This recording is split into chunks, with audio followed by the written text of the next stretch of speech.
4 avril au 31 août 2014, l'Institut du monde arabe accueille l'exposition Il était une fois l'Orient Express. Train mythique, fruit de l'homme d'affaires belge Georges Nagelmakers et inspiré naturellement par les trains Pullman circulant aux États-Unis. L'Orient Express a relié Paris à Constantinople, c'est-à-dire maintenant Istanbul, dès le 4 octobre 1883. Première icône du service de transport ferroviaire de luxe, le train a bâti son histoire, croisant technique, industrialisation du monde et art.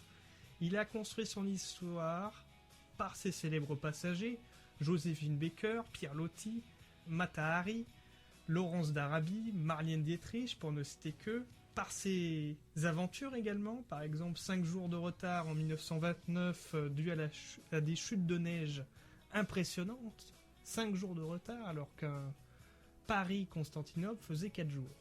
Le roi Ferdinand Ier de Bulgarie, par exemple, qui prenait les commandes du train dès qu'il arrivait en Bulgarie, ça crée une histoire à travers ces aventures-là.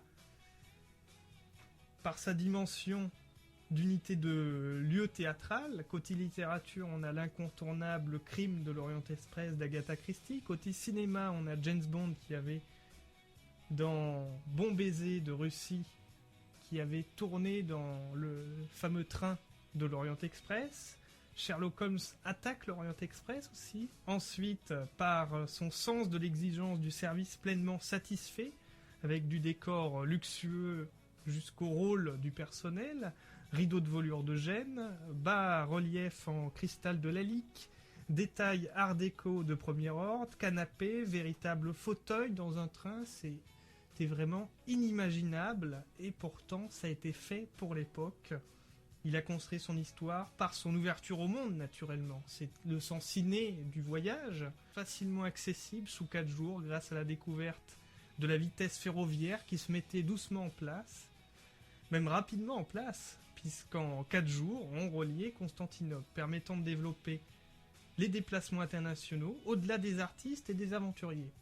À travers cela, Londres, Paris, Constantinople, Sofia, Zagreb, Milan, Salzbourg, Vienne, Budapest, puis Bagdad, Tripoli, Le Caire, Assouan, Jérusalem, l'Orient Express contribua à développer des connexions entre les pays grâce à son réseau ferroviaire en expansion, même parfois un parc de Rolls-Royce pour relier les villes entre elles. Certaines de ces voitures sont visibles à côté de la gare Orient Express. Voilà, vous pouvez acheter vos tickets pour ce voyage à la gare Orient Express devant l'Institut du monde arabe à Paris. Félicitations aux équipes de l'Institut du monde arabe et aux équipes de la SNCF, dont on remercie également l'audace. Rappelons que la SNCF est propriétaire des voitures et de la marque Orient Express qui symbolise l'art du voyage à la française et le sens du voyage avec une excellence du service.